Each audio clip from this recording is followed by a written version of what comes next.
Welcome to రాజనీతి.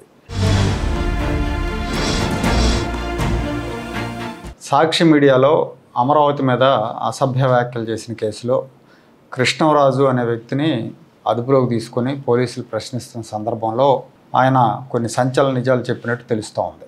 సాక్షి యాజమాన్యం సూచన మేరకే తాను అమరావతి మీద ఆ వ్యాఖ్యలు చేయాల్సి వచ్చిందని ఆయన పోలీసు విచారణలో చెప్పినట్టు తెలుస్తూ ఉంది. ముందు నుంచి కూడా గత 10 ఏళ్లుగా అంటే ఆంధ్రప్రదేశ్ ఏర్పాటై అమరావతిని రాజధానిగా నిర్ణయించినప్పటి దగ్గర నుంచి జగన్మోహన్ రెడ్డికి, ఆయన భార్య భారతిరెడ్డికి, వాళ్ళ మీడియాకి, అలాగే వాళ్ళ పార్టీ నాయకులందరికీ కూడా అమరావతి మీద ద్వేషం మొదలైంది. విద్వేష ప్రచారం చేస్తూనే ఉన్నారు. అమరావతి మునిగిపోయిందని, అమరావతి లోతట్టు ప్రాంతం అని, అమరావతిలో రైతులను ఇబ్బంది పెడుతున్నారని, పర్యావరణ నిబంధనలు ఉల్లంఘిస్తున్నారని, ఇట్లా రకరకాలుగా ఆరోపణలు చేస్తున్నారు. అమరావతికి లోన్లు రాకుండా, బ్యాంకు రుణాలు రాకుండా అమరావతి నిర్మాణానికి ఫిర్యాదులు చేశారు. వందల వేల కొద్ది ఫిర్యాదులు ప్రపంచ బ్యాంకు చేశారు. ఈ విషయంలో మాజీ ఎమ్మెల్యే ఆళ్ల రామకృష్ణారెడ్డి కీలక పాత్ర వహించారు. ఏదో ఒక రకంగా అమరావతిని దెబ్బ కొట్టాలి, అక్కడ రాజధాని రాకూడదు, వచ్చినా డెవలప్ కాకూడదు అన్న సందంగా వీళ్ళ వ్యవహార శైలి ఉంది. సందర్భం ఉన్నా లేకపోయినా అమరావతి మీద బురద చల్లుతూ ఉన్నారు. వీళ్ళ విద్వేషం వీళ్ళు బతికున్నంతకాలం కొనసాగుతూనే ఉంటుంది. వీళ్ళు పోతే ఏమన్నా మారుతారేమో కానీ వీళ్ళు బతికున్నంతకాలం మారరని అర్థమైపోతూ ఉంది. ఈ ప్రాంతంలో వీళ్ళని ఆదరించే వాళ్ళు ఉన్నారు, మళ్ళీ వీళ్ళని అభిమానించే వాళ్ళు ఉన్నారు, జగన్మోహన్ రెడ్డి అభిమానులు ఉన్నారు, జగన్మోహన్ రెడ్డి పార్టీ నాయకులు ఉన్నారు, కార్యకర్తలు ఉన్నారు. వీళ్ళందరూ కూడా ఆలోచన చేసుకోవాలి. వీళ్ళకి ఆలోచన చేసుకోకపోతే, ఆలోచన చేసుకుని జగన్మోహన్ రెడ్డిని ప్రశ్నించకపోతే ఎందుకు ఈ ప్రాంతం మీద నీకు కక్ష అని వీళ్ళకి వ్యక్తిత్వం లేదనుకోవాలి, ఆత్మగౌరవం లేదనుకోవాలి. మనం పుట్టి పెరిగిన ప్రాంతాన్ని నిరంతరం అవమానిస్తూ నిరంతరం దెబ్బ కొడతా ఉంటే ఇంకా అతన్ని ఆదరిస్తున్న వీళ్ళని ఏమనాలో అర్థం కావట్లేదు.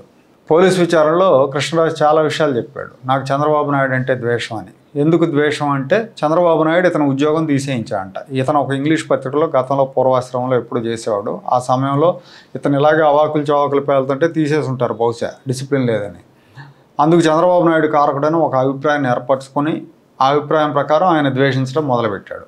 వాస్తవం చెప్పాలంటే చంద్రబాబు నాయుడు గారికి ఏదో ఒక పత్రికలో పనిచేసే ఒక ఉద్యోగం తీసేయించేంత తీరిక ఉండదు. ఆయనకి నిరంతరం 100 కార్యక్రమాలు ఉంటాయి, రాష్ట్రం, రాజకీయాలు ఇవన్నీ ఉంటాయి. ఒకవేళ నిజంగా తీరుకున్నా కూడా అంత చిన్న స్థాయి వ్యక్తి మీదకి ఆయన వెళ్ళడు. ఆయన మామూలుగానే కక్ష సాధింపు వ్యవహారాలకు దూరంగా ఉంటాడు. సో కాబట్టి ఈయన ఊహించేసుకుని చంద్రబాబుని ద్వేషించడం, ఆయనకు వ్యతిరేకంగా సామాజిక మాధ్యమాల్లో వివిధ ప్లాట్ఫారాల మీద దుష్ప్రచారం చేస్తూ ఉన్నాడు. ఆ రకంగా సాక్షి దృష్టిలో పడ్డాడు. సాక్షికి కావాల్సింది ఇలాంటి వాళ్ళే. చంద్రబాబు ద్వేషులందరూ కావాలి, వాళ్ళందరికీ ఒక వేదిక కల్పిస్తుంది సాక్షి. ఆ క్రమంలో ఇతన్ని సాక్షి స్టూడియోలకు పిలవటం, డిస్కషన్లు పెట్టించడం, చంద్రబాబు నాయుడు విమర్శించడం, అమరావతిని విమర్శించడం చేస్తూ ఉన్నారు. ఇక్కడ ఇతను కూడా అమరావతి ప్రాంతమే అయినా కూడా ఏమాత్రం సిగ్గు, శరం, మానం, మర్యాద లేకుండా తన సొంత ప్రాంతం మీద విమర్శలు గుప్పిస్తూ ఉంటాడు ఇతను. ఇప్పుడే కాదు, గతంలో కూడా చాలాసార్లు అమరావతికి వ్యతిరేకంగా మాట్లాడాడు ఇతను. కారణం ఏంటంటే ఇతని వ్యక్తిగత స్వార్థం. ఇతని ఖాతాల్లోకి వైసీపీ వైపు నుంచి, సాక్షి వైపు నుంచి డబ్బులు పడ్డట్టు కూడా పోలీసులు గుర్తించారు. కాబట్టి తనకు ప్రయోజనం కలుగుతుంది కాబట్టి వాళ్ళు ఏం చెప్తే అది మాట్లాడాడు. ఇవాళ పోలీసు విచారణలో ఇవన్నీ బయటపడుతున్నాయి.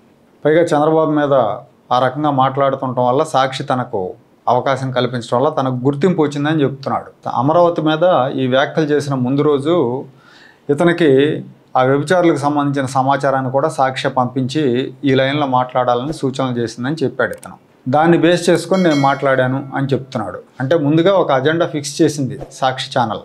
ఈ లైన్లో నువ్వు మాట్లాడాలి, అమరావతిని బ్యాడ్ చేయాలి, అమరావతి మీద కారు కూతలు కుయ్యాలని చెప్పారు. ఇతను కూశాడు. సాధారణంగా టీవీ ఛానళ్ళలో జరిగే చర్చా కార్యక్రమాల్లో ఆ రోజు ఏ టాపిక్ మీద మాట్లాడాలి ఏంటనేది 1-2 గంటల ముందు డిస్కస్ చేసి డిసైడ్ చేస్తారు. దాన్నే గెస్టులకు చెప్తారు.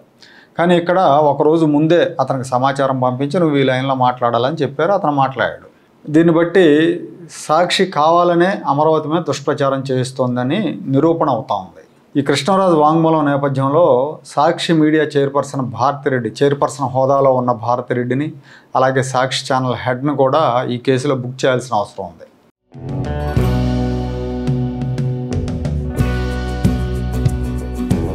Like, share and subscribe to Rajaniti channel.